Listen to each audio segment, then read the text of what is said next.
So you're brand new to the world of powerlifting and now you're starting to hear the debate, conventional or sumo. Which one do you actually want to do? Much like squats, it is all dependent on your body type and your body's levers. For example, if you have really long arms and a short torso, you're going to be great at both. But then depending on leg length and leg size will depend on what you're going to excel at.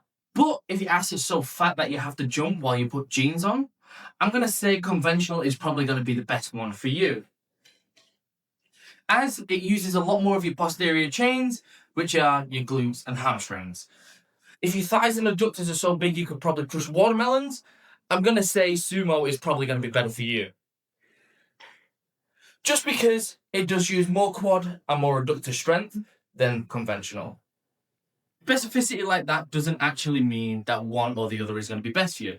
I'm English and I still failed English in high school, so what does that really tell you here? I'm not going to talk to you like you go and lick windows in between your sets at the gym.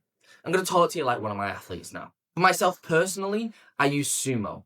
Because if you look at these two videos right here, I have one sumo that is 250 kilos, and it's easy. Whereas I have one conventional deadlift here at 200 kilos, 50 kilos less than my sumo, and it doesn't move as well. That tells me my sumo is significantly better than my conventional. But that's me because my arms are shorter and my femurs aren't that long comparison to my calves, and I've got a bit of a longer torso. So that for me helps. I've got really strong quads and really strong adductors. Once again, that helps me pick sumo. What you actually have to do now is take a long, hard look at yourself in the mirror. Don't self-deprecate yourself, but don't also glaze yourself. Like, I could sit in the mirror all day and go, my arms are so long. Everyone loves my long arms. I fucking don't have long arms, though. That's the issue. I can't reach my pockets. I can't grab my phone out of my pockets without bending over slightly. And I've just got to live with that. So I'm going to have to do my lifts to that, like, significant disadvantage I have. But if you look at yourself and you think, I've got long femurs, I've got quite a decently strong back, unfortunately, you're going to be a lot better at a conventional deadlift than I am. If your hands can touch your knees, conventional is probably going to be really fucking easy for you. But if you think you do have a bit of a longer torso, your femurs aren't that long, but if you do think, you know what, my hips are quite strong and I've got really good mobility in them, my torso is really long, then fucking sumo is probably going to be best for you. But the only way you're going to find out is, one, having an honest look at yourself or getting someone else to have an honest look at yourself, and by trying each deadlift consistent. So I'm not talking about coming into the gym and doing half an hour doing a sumo session and then half an hour doing a conventional session. I'm actually talking about putting it in your program. 4 weeks of your program now should be just purely sumo. First day and your second day of deadlifts should be sumo. If you do a third day of deadlifts, you're a weird fuck. Just weird. Go seek therapy. And then after that 4-week block, going into 4 weeks of conventional deadlifting and just seeing at the end of those 8 weeks which one felt better, which one you could shift more weight with. Once you find that, that is what you need to stick with.